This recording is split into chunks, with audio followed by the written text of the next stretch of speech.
Բարև ձեզ Արարատ հեռուստաընկերության եթերում շտապ օգնություն հաղորդաշարն է, մենք խոսում ենք ամենակարևորի մարդու առողջության մասին, հարգելի հեռուստադիտողներ, եւ գիտեք, որ մենք աշխատում ենք ուղիղ եթերում ձեզ նույնպես տալով հնարավորություն զանգահարելու, գրելու մեզ եւ ուղղելու ձեր հարցը այսօրվա մեր հյուրին։ Հիշեցնեմ ձեզ շատ լավ ծանոթ մեր հեռախոսահամարը 54 89 34 եւ էլեկտրոնային փոստի հասցեն շտապ օգնություն շնիկ ararat@tv.am Հարգելի հեռուստադիտողներ, այսօր Հայաստանը նշում է զինվորական բժիշկների օրը եւ այս առիթով մենք սիրով տաղավար ենք հրավիրել Արտավազդ Սահակյանին, առողջապահության նախարարության գլխավոր պլաստիկ եւ միկրովիրաբույժ եւ մարդ, որ կանգնած է մեր զինվորական բժշկության ակունքներում։ Նորից եմ հիշեցնում մեր հեռախոսահամարը 54 89 34 զանգահարեք ձեր հարցերով։ Բարև ձեզ, պարոն Սահակյան։ Շատ շնորհակալ եմ, որ չեք խախտում ավանդույթը եւ արդեն երրորդ անգամ մենք այսօրը հանդիպում ենք եւ խոսում եւ զինվորական բժիշկների մասին եւ միկրովիրաբուժության, պլաստիկ վիրաբուժության, նաեւ ձեզ շնորհավորում եմ, գիտեմ, որ այսօրը ձեզ համար առանձնակի է։ Պարոն Սահակյան, խնդրում եմ ասեք, նախորդ մեր հանդիպումից 1 տարի է անցել եւ այս ընթացքում ցավոք մենք ականատես եղանք եւ նաեւ մասնակիցը այն ցավալի իրադարձությունների, որ ոչ մեկս չէինք ցանկանում, որ նորից կրկնվի։ Ինչ ցույց տվեց այդ արտակարգ իրավիճակը, որ պատահեց, ինչ ցուցանիշներ ապահովեցին այս դեպքում մեր զինվորական բժիշկները եւ դուք որպես իսկապես հիմքերում կանգնած մասնագետ եւ նաեւ այսօր աշխատող զինվորների հետ մասնագետ, ինչ գնահատական կտակ զինվորական բժշկությանը Հայաստանում։ Ես կարծում եմ արդեն բազմիցս խոսվեց ապրիլյան օրի մեր թե կորուստների, թե թերությունների մասին եւ թերևս զինվորական բժիշկները եւ բուժծառայությունը միակն էր իմ կարծիքով, որը չքննադատվեց նախագահի կամ նախարարի կողմից, այլ հակառակը։ Կարող եմ վստահությամբ ասել, որ զինվորական բժիշկները թերևս արագաշարժն էին, ամենամարտունակը եւ նոր պայմաններում իրենք իրոք հերոսաբար ցուցադրեցին թե Հայաստանի բուժծառայությունը, թե Արցախի, ինչպես նաեւ առանձին որոշակի հիմնարկություններ, զանգվածային իրոք խիզախություն ցուցաբերեցին, որը հնարավորություն տվեց ավելի քիչ կորուստներ ունենալ։ Կարող եմ նշել, որ նախորդ պատերազմի եւ այս ապրիլյան, եթե պատերազմ համարենք, իրականում սա ծանր կարճատև կոնֆլիկտ էր, որովհետեւ լոկալ մի տեղամասում կատարվեց, վնասվածքների բնույթը ամբողջովին, եթե ոչ, ապա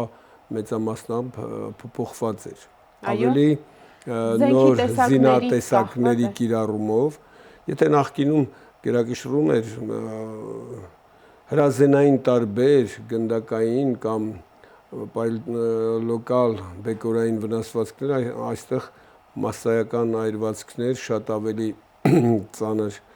վնասվածքներ եւ շատ ավելի մահացու զենքի կիրառում էր այստեղ։ Այսինքն մարտահրավերները նույնպես փոխվել են զինվորական բժիշկների, ավելի խորացել են։ Ավելի են խորացել եւ մենք պետք է ամեն վայրկյան պատրաստ լինենք նոր առավել աղետաբեր կոնֆլիկտների։ Ես այդպես էլ չեմ կարծում, որ մեր արևելյան հարևանը երբևիցե կհրաժարվի իր նկրտումներից, Թումանյանի խոսքերով 1000 տարվա մարդակերը հազիվ դարձավ մարդասպան։ Այո։ Բայց այսպեսին է։ Պարոն Սահակյան, մեր զինվորական բժշկությունը փաստորեն հենց սկիզբը դրվեց, այդ գործի Արցախյան պատերազմի հենց առաջին տարիներից, առաջին օրերից։ Դեռ պատերազմը չէր սկսվել։ Դեռ չէր սկսվել։ Ես առաջի։ Ահա, խնդրում եմ մի փոքր ներկայացնեք այդ պատմությունը։ Որովհետև ժամանակը կարճ է, մի փոքր բացատրեմ։ Առաջի 89-ի սկզբից ես 88-ից շատ մտերիմ էի Ղարաբաղ կոմիտեի հետ, բայց ռազմական գործողությունները լոկալ ֆիդայական մակարդակի կարելի ասել 89-ի սկզբից որոշ տեղերում գնալով ավելի խորացավ 89-ի ավարտին այս ժամանակ զինվորական գործը վերահսկվում էր ավելի շատ Մանուկյան Վազգենի եւ Վանո Սիրադեղյանի կողմից, որոնց հետ ես այդ կոմիտեին ամենամտերիմ երևի միակ չհամարեմ, բայց ամենամտերիմ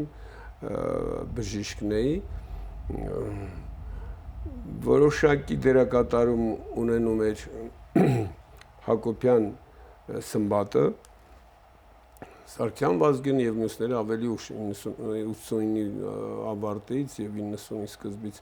այդ ժամանակ դեպքերը ավելի քիչ էին նոյեմբերյանի դեպքերը, Մեղրիի դեպքերը, բոլոր ես մասնակից եմ եղել ավելի ուշ Երասխավանի դեպքերը գնալով գիտեք վառոդի հոտը թափ էր վերցնում ավելի ուշ երևի 90-ի ապրիլին ես ֆրանսիացի ընկերներիս հետ երևի վերջի թռիչքն էր, որ Ստեփանակերտ կարողացանք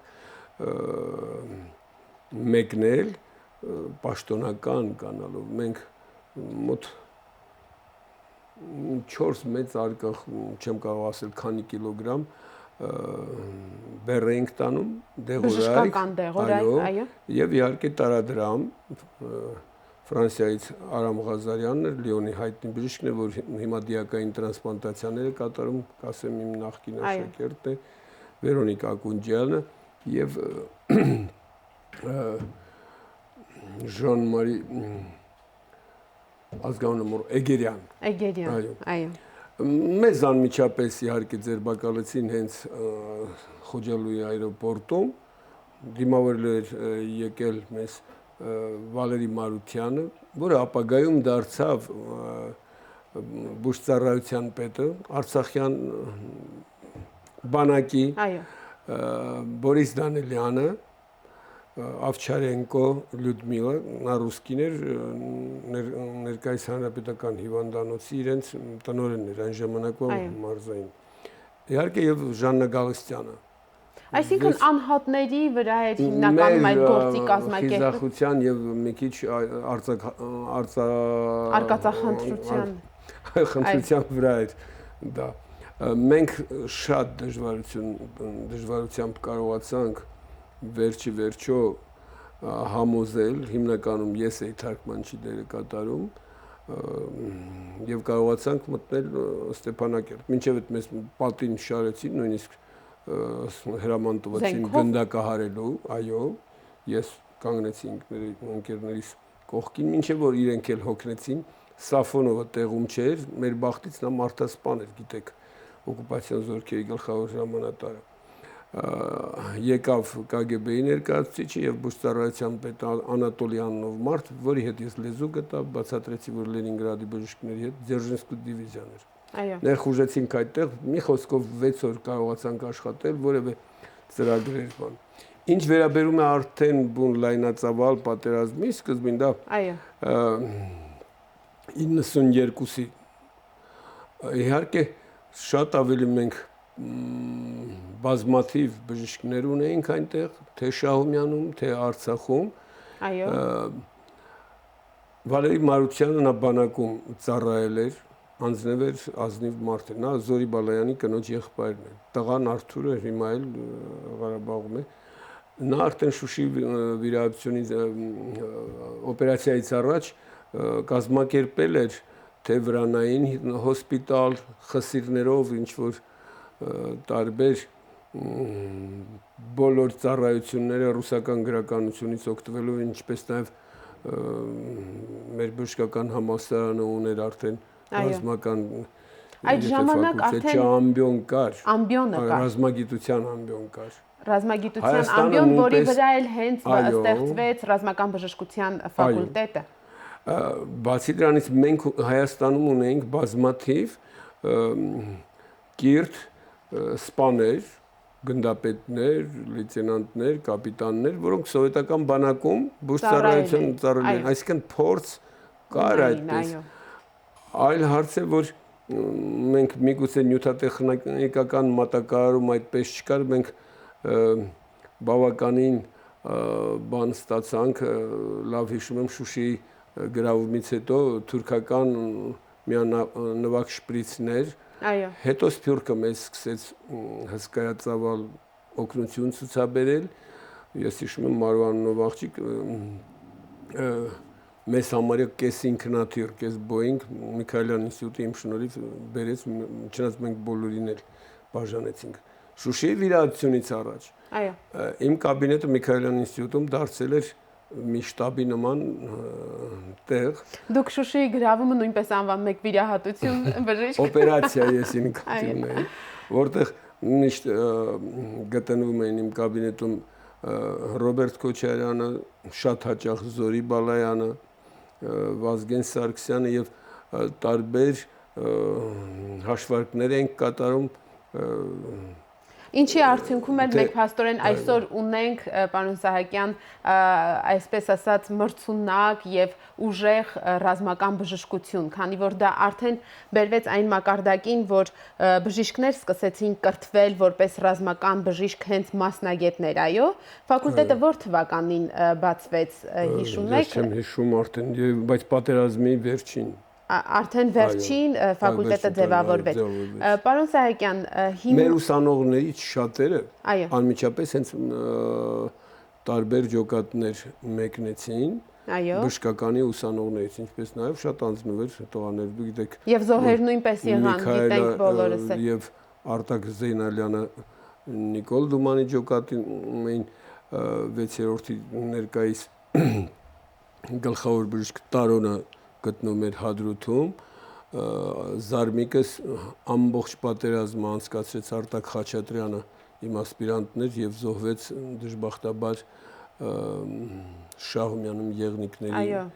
ջոկատում։ Եվ քանի բժիշկներ էլ որ գալիս գնում էին Արցախ։ Սվետանայի եւ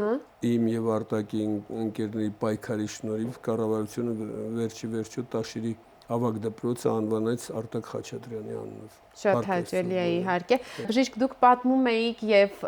ֆիլմի պես, ֆիլմաշարի կադրերի նման, կարծում եմ բոլորիս լսողների, հա, աչքի առջև հայտնվեցին այդ կադրերը, ով ինչքան հիշում է, ով ինչքան ունի հիշողություն Արցախյան հերոսատամարտի մասին, այո։ Նույնիսկ վերհիշել 90-ի ապրիլին այդ օրին մենք կարողացանք բավականին մարդկանց իհարկե օգնել։ Ես արտառոց դեպք եմ հիշում, երբ որ Ժաննա Գալստյանը, որը Արցախի հերոս է, ներկայումս գիտեք Կարեն Բազյանի մայրն է, հանրապետական հիվանդանոցի տնօրենի մայրն է, իմ ընկերուհին։ Մենք կարողացանք Գորբաչովյան բուժծառայության պետին Անատոլի Երանում շատ լավ մարդ էր։ Ուղղակի գինովցնել, հարբացնել, կարելի ասել, ինքը արտասվեց նույնիսկ եւ 2 BTR լիքը զինվորեր 28 հոգի, նրանց հիմնական 2 կապիտան, մարդասպաններ էին բոլորը, ուղարկեց եւ ամբողջ գիշերը ես ու Ժաննան այս մարդուն խմացնում ենք եւ այդ միջոցին գերի զինվոր կար արցախցի թոքից վիրավորված, նրան պետք է կամ Բաքու տանեին կամ հավանաբար գնդակահարելու էին Գյուլին հիվանդանոցի ավագ քույրը կարողացավ 3-րդ հարկի ռեանիմացիայի պատուհանից այդ զինվորականների քթի տակ շալակել եւ պատուհանով փախցնել։ Նա իրոք հերոս կիներ, Գյուլին մինչեւ հիմա, այսինքն Գյուլնարան ողջ է, իմ տարիքին է։ Այսպիսի դեպքեր են եղել։ Պարոն Սահակյան, դուք պատմում եք դեպքեր, որ փշաքաղվում են մարդիկ երևի, ես անկեղծ ասած հուզվում եմ լսելով, վերհիշելով, եւ այդ տարիների հեռավորությունից իհարկե մի փոքր երևի ավելի ուժեղ կամքով ենք հիշում, բայց այս վերջին դեպքերը ապրիլյան թարմացրեցին բոլոր վերքերը եւ նույնիսկ ավելի ավելի ցավալի վերքեր առաջացրեցին, որովհետև այս սերունդը չէր տեսել 90 այս տղաները ծնվել էին 94-ից հետո հիմնականում եւ շատ ավելի ցավալի էր։ Խնդրում եմ ասեք, այս դեպքերին նույնպես մենք գիտենք, որ դուք մասնակցել եք եւ վիրահատել եք զինվորներին, ինչ վիճակում են հիմա նրանք, քանի զինվորի եք անձամբ դուք օգնել եւ ինչպես է ընթանում նրանց վերականգնողական առողջության վերականգնողական գործընթացը։ Այս պատերազմի ժամանակի տարբերություն նախորդի մենք տեղում ունեինք արդեն կադրային բավականին ուսյալ, խելացի բժիշկներ, սպաներ, սանիտարական ավիացիան գործում էր միշտ եւ ասեմ հիացմունքով, որ հին մեր գործընկերները առաջին իսկ ժամերից, առաջին իսկ վայրկյաններից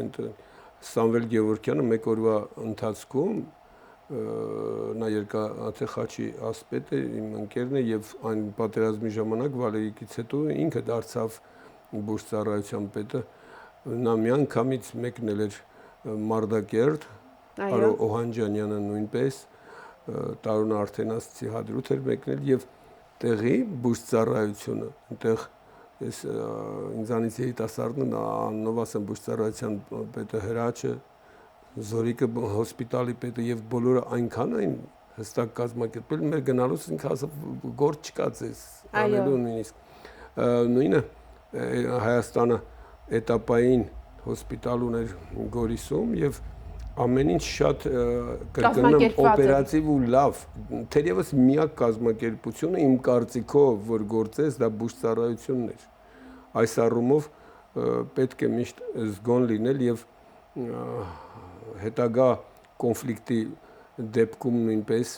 պետք է շատ կայուն լինել եւ շատ օպերատիվ գործել։ Ես այցելեցի ինչպես նաեւ մեր կենտրոնական հոսպիտալը, որտեղ մի քանի վիրավորի մենք վիրահատեցինք, նույնը Հայաստանի կենտրոնական հոսպիտալը հոյակապ, պատրաստական վիճակում էր։ Այո։ Ռեանիմատոլոգները, անեստեզիոլոգները թե մեկնում էին ուղղաթիռով, թե կամավոր մեր աշխատակիցները, թե Գրիգոր Լուսավորիչ, թե Երևանի հսկայական գործ Երևանին կատարեց, ասեմ, Երևանի հոսպիտալը, թե համալսարանական հիվանդանոցը, թողնենք նրանք ում ես չհիշատակեցի, բայց բժիշկները եւս մեկ անգամ ապացուցեցին, որ իրենք ի վիճակի են ամոքել մեր զինվորների ցավը եւ մի մասին նույնիսկ հետ վերադարձնել։ Անցյալ պատերազմում մենք 70%-ին նորից ռազմաճակատ ուղարկեցինք։ Հիմա այս մեկը ավելի լոկալ ծանր կոնֆլիկտ էր, բայց չի կարելի սա պատերազմ անվանել, որովհետեւ օդուժը եւ հրթիռային համակարգը չօգտագործվեցին։ Սա ծանր դեպքեր էին, որ պետք է ողերիմ թշնամուց միշտ զգուշ մնալ։ Պարոն Սահակյան, իհարկե շատ գնահատված են մեր ռազմական բժիշկները եւ իսկապես այդ ժամանակ էլ բոլորը խոսում էին այդ մասին, թե որքան համախմբված եւ ճիշտ է կազմակերպված բժիշկների աշխատանքը ապրիլյան օրերին, բայց այնուամենայնիվ երևի չկա այդպիսի մի ոլորտ, որ այնուամենայնիվ ժամանակի թելադրանքով գոնե չունենա խնդիրներ, որոնք եք դուք համարում այսօր Հայաստանի ռազմական բժշկության ամենահիմնական խնդիրը, հա, դիտարկելով աշխատանքը։ Ես օրինակ ինձ համար հարց է, ռազմական բժիշկները երբ կրթվում են բժշկական համալսարանում եւ անցնում ծառայության համապատասխան զորամասերում, նրանք հնարավորություն ունենում են հետո դառնալ նաեւ նեղ մասնագետներ, այսինքն օրինակ ռազմական միկրովիրաբույժ եւ պլաստիկ վիրաբույժ, ռազմական սրտաբան, թե նրանք առաջին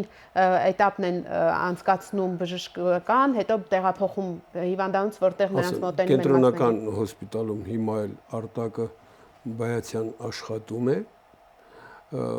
որը իմ մոտ է անցել, այո, հիմա կլինիկական արդինատուրա է իմ մոտ անցնում զինվորական նախկին բժիշկ, հիմա Արմայիսը, որը շատ պատրաստված տղա է, եւ ինչու մեր բանակը պետք է նեղ մասնագիտությամբ մասնագետներ անպայման ունի եւ պատրաստվի։ Ես նոր նախարարի հետ ծանոթ չեմ, բայց նախորդը Արմեն Մուրադյանը պատերազմի օրերին իրեն նույնպես հոյակապ դրսևորեց, ես բազմիցս զրուցել եմ այս թեմայով իր հետ, ինքը նույնպես կարծում էր, որ պետք է այնպիսի իրավիճակ ստեղծել, որ թե հանկարծակի պատերազմի դեպքում, թե կանխած գալով մենք խոճապի չմատնվենք։ Այո։ Եվ պատիվ իրեն նա շատ լավ պահպանեց։ Պարոն Սահակյան, մեկ ճշգրտում նույնպես։ Օրինակ ձեզ մոտ հիմա կլինօրդինատուրա անցնող բժիշկը, որ ռազմական բժիշկ էր, նա անմիջապես ուսումից հետո, համալսարանից հետո կարող է դիմել որպես ավարտած ռազմական բժիշկ կլինօրդինատուրա անցնելու, թե պետք է որոշակի ստաժ ունենա որպես աշխատած ռազմական բժիշկ հետո։ Դա ադմինիստրատիվ հարց է, ես չեմ կարող։ Տարբեր տեղեր կարող են տարբեր ձևով լինել։ Այո, լինել, երևի բանակը պետք է պահանջ ներկայացնի, այդ դեպքում միանգամից ֆակուլտետից նա կանցնի մեր մոտ կամ նեյրովիրաբուժության ամբիոն կամ որևէ տեղ։ Մենք չունենք հիմա բժիշկների պակաս, ունենք ավելցուկ։ Այո։ Ես արդեն նորից վերադառնում եմ արդեն ռեկտոր Արմեն Մուրադյանը երեք հանդիպման ժամանակ նույն հարցը շփվեց, մենք կարող ենք արտադրել որակյալ կադրեր եւ արտահանել մեր մտավոր ներուժը։ Այո։ Մենք կարող ենք դա անել, ի վիճակի ենք։ Պարոն Սահակյան, փաստորեն դուք ասացիք, որ մենք բժիշկների կարիք կարծես թե այդքան էլ հիմա չունենք, շատ են մասնագետները։ Այո, որ մասնագետներ։ Ես ասեմ, այդ հարցին ձեր նույնպես վերաբերում է։ Մենք պակաս չունենք հիմա ոչ պլաստիկ վիրաբույժների, ոչ տրավմատոլոգների, ոչ նեյրովիրաբույժների, ոչ կարդիովիրաբույժների։ Մեր ապագա պատերազմ անելիքները ավելի շատ կապված են լինելու ծանրագույն վնասվածքների հետ։ Մենք կարիք ունենք անեսթեզիոլոգների եւ ռեանիմատոլոգների։ Սա ամենակարևոր մեր գերխնդիրն է։ Այո։ Կա մեծ արտահոսք Հայաստանից եւ մենք պետք է փայփայենք մեր անեսթեզիոլոգներին եւ ռեանիմատոլոգներին, որպեսզի բավարար քանակ ունեն։ Չմոռանանք, որ ապագա պատերազմը, որը Աստված մի արասցե երբ էլ սկսվի, օդուժի եւ հրթիռային տեխնիկայի կիրառմամբ շատ ավելի ծանրագույն վնասվածքներ ենք ունենալու, կորուստներ ենք ունենալու եւ մեզ անհրաժեշտ կլինի արհեստական շնչառության թե ապարատներ, թե բունկերներ, թե ստորգետնյա ապահովված բաժանմունքներ։ Այս մասին է, որ իմ կարծիքով ուշադրությունը դրա վրա ղեկավարությունը պետք է շատ մեծ ուշադրություն դարձնի եւ իհարկե կրկնում եմ ամեն գնով նպաստի, որպեսզի սահմանամերձ շրջաններում լինեն նման պահպանված հոսպիտալներ, սորական գիտեք ներքնահարկը երբեք չի կարող պաշտպանել ծանր ռումբերից եւ պետք է վերազինել մեր սահմանամերձ հիվանդանոցները, ոչ միայն սահմանամերձ, ապագա պատերազմ Երևանին խփելու բոլորի համար պարզ է, այս առումով պետք է ավելի շատ այս ուղղությամբ ուշադրություն դարձնել եւ իհարկե սանավիացիան պետք է գործի անխափան։ Մեր ժամանակը սպառվում է արդեն, պարոն Սահակյան, խնդրում եմ վերջում երկու բառով ընդհանրապես ինչպիսին պետք է լինի զինվորական բժիշկը, ինչ է պահանջվում նրանից, որ ոչ զինվորական բժիշկը գուցե դրա հետ կյանքում չի էլ առնչվում, որակական հատկանիշները, մարդկային, չգիտեմ, այդ արագաշարժությունը, ինչի մասին դուք նշեցիք, եւ ձեր շնորհավորանքը զինվորական բժիշկին։ Ես շնորհավոր եմ եւս մեկ անգամ կրկնում եմ բոլոր իմ թե Արցախի, թե այստեղի ընկերներին, ես բանակի բուժծառայության պետին կամավորին զանգեցի գալուց առաջ, նա չպատասխանեց հոսպիտալի պետին եւ բոլոր իմ գոլեգաներին, գործընկերներին, որոնք ծառայության մեջ են, կուզենայի, որ նրանք պարապ մնան, վիրավոր չլինի եւ բարեկեցիկ կյանք շարունակվի խաղաղ պայմաններում։ Ինչ վերաբերում է զինվորական բժշկին, պահանջները նույնն են, ինչ որ հայ զինվորին, հայ սպային, ավելի ճիշտ, սառնասիրտ լինել, գիտակ, երբեք խուճապի չի ենթարկվել եւ անպայման զինվորը, ով որ վիրավոր ցավով ընկնում է նրա ձեռքը, նա համարի, որ նա իր երեխան է կամ եղբայրն է։ Հայ բժիշկները միշտ համենայն դեպս վերջի պատերազմների ժամանակ բարձր են պահել մեր մասնագիտական պատիվը ու կարծում եմ, որ ոչ պակաս հերոսներ են, քան մյուս ավտոմատը կամ ձեռքին կռվող զինվորը կամ տանկիստը կամ որևէ զորահրամանատար։ Ես ցանկանում եմ նրանց խաղաղ երկինք, անձնական երջանկություն, առողջություն եւ բարեկեցիկ կյանք, այսքանը կցանկանայի։ Շատ շնորհակալ եմ, պարոն Սահակյան, շատ հետաքրքիր զրույցի համար, հիշողությունների, վերապրումների համար։ Հարգելի հեռուստադիտողներ, հիշեցնեմ, այսօր մեր տաղավարում էր Արտավազդ Սահակյանը, մենք խոսում էինք զինվորական բժիշկների եւ զինվորական բժշկության մասին ընդհանրապես, միանալով պարոն Սահակյանի շնորհավորական խոսքին, մենք էլ մաղթում ենք խաղաղ ծառայություն եւ մեր զինվորներին, մեր թանկ զինվորներին եւ զինվորական բժիշկներին։ Այսօրվա համար այսքանն ենք նախատեսել, հանդիպելու ենք վաղը մեր նույն ժամին, առողջ եղեք։